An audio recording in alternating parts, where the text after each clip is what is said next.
Oke teman-teman, pertama yang perlu kita siapkan yaitu 1,5 kilo daging ayam yang sudah dibersihkan tulangnya.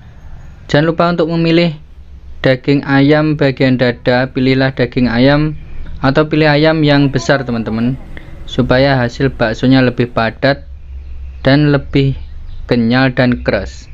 Setelah itu kita belanja daging sapi, 1/2 kilo daging sapi bagian paha belakang. Supaya hasilnya lebih maksimal atau hasilnya lebih enak, kita menggunakan daging segar teman-teman.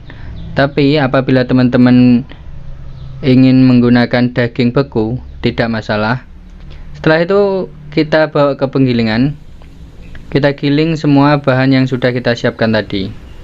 Oke, untuk bumbunya nanti kita akan bahas detailnya teman-teman, tapi sebelumnya kita akan giling terlebih dahulu semua bahan yang sudah kita siapkan tadi. Oke, langsung saja kita ke wajan pengadukan. Kita campur semua bahan yang sudah kita siapkan seperti bumbu, tepung tapioka, telur dan daging yang sudah kita siapkan tadi. Setelah itu, apa sih fungsi tepung tapioka di sini? Itu untuk merekatkan adonannya teman-teman. Kita bikin bakso ini kan kayak bikin kue ya. Jadi campurannya harus sesuai dengan apa yang kita inginkan. Seperti apa kita ingin menghasilkan baksonya? Kalau baksonya ingin terasa banyak dagingnya gitu teman-teman, cita rasa dagingnya itu terasa, jadi tepung tapiokanya itu sedikit saja, karena tepung tapioka itu fungsinya untuk merekatkan adonannya teman-teman. Dan apabila STTP teman-teman, itu fungsinya juga untuk merekatkan, tapi dia lebih garing. Tapi dampak buruknya apabila terlalu banyak, itu bisa bergetar di mulut seperti kita makan bawang teman-teman. Untuk tepung tapioka di sini jangan menggunakan 100 gram tepung tapioka. Untuk penggilingan sendiri teman-teman, giling itu sampai benar-benar halus ya, sampai benar-benar kalis teman-teman.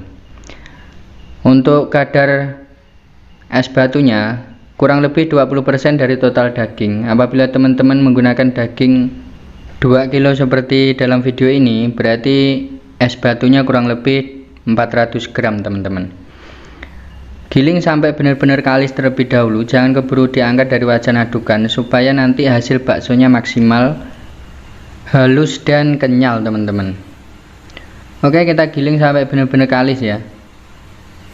Kalau fungsi dari margarin, di sini Johan tidak menggunakan margarin, tetapi akan Johan bahas. Fungsi margarin itu agar baksonya lebih wangi, lebih gurih. Margarin itu kan gurih teman-teman. Tapi jangan terlalu banyak kalau menggunakan margarin. Kalau terlalu banyak itu kan minyak ya teman-teman. Hasil baksonya nanti juga akan pecah dan terlalu lembut seperti itu. Oke, setelah kita aduk sampai benar-benar kalis, kita angkat dari wajan adukan. Lalu nanti kita timbang hasilnya berapa.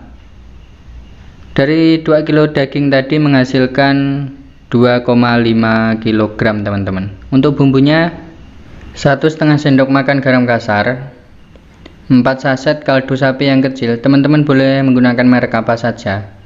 Setelah itu 50 gram penguat rasa atau micin, 1 saset ladaku. Teman-teman bisa menggantinya dengan 1 sendok teh lada bubuk. Apabila teman-teman senang pedas, teman-teman bisa menggunakan 2 saset ladaku ya. Setelah itu 2 sendok teh STTP, 50 gram bawang putih mentah, dan 2 butir telur ayam. Dan untuk telur ayam sendiri juga untuk pengenyal teman-teman. Oke, setelah itu kita siapkan isian bakso merconnya. Panaskan air setengah panci, lalu kita bulatkan adonan baksonya teman-teman. Siapkan sendok, celupkan ke air hangat, lalu bulatkan semua adonannya. Apabila teman-teman ingin menghasilkan bakso lebih wangi, teman-teman bisa menambahkan margarin, 2 sendok margarin, ataupun 100 gram bawang putih goreng. Itu hasilnya akan lebih mantap lagi teman-teman, aromanya akan lebih kuat lagi. Oke, untuk jadinya 19 butir bakso ukuran besar ini teman-teman, bakso mercon. Lalu 40 butir bakso ukuran tanggung. Ini bukan bakso kecil ya teman-teman, tapi bakso ukuran tanggung, seukuran jempol kaki seperti itulah. Ini masih berserat daging banget ya teman-teman. Jangan lupa, jangan terlalu banyak mengasih tepung tapioka teman-teman, supaya hasil bakso yang teman-teman bikin itu lebih kenyal dan keras. Setelah perebusan selama 15 menit, apabila baksonya sudah padat, sudah matang merata, kita angkat dari pancinya teman-teman. Lalu kita kipaskan sampai benar-benar kering dan garing teman-teman, supaya baksonya tidak mudah basi dan siap untuk dijual.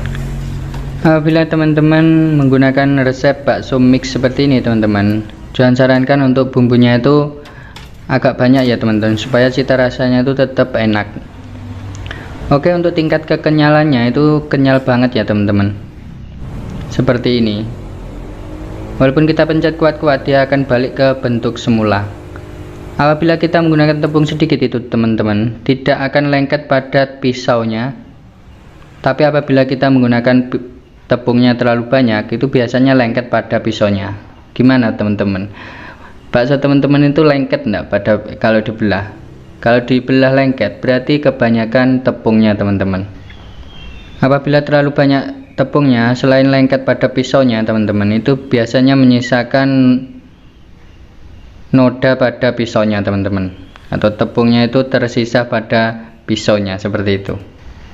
Oke, untuk harga jualnya teman-teman bisa sesuaikan saja di tempat teman-teman. Jadi kalau ambil keuntungannya itu biasanya teman-teman, kalau kuliner setahu saya itu 100% ya teman-teman. Kalau teman-teman modalnya itu misal habisnya itu 200.000, ya gimana caranya barang yang teman-teman produksi itu bisa jadi 400.000.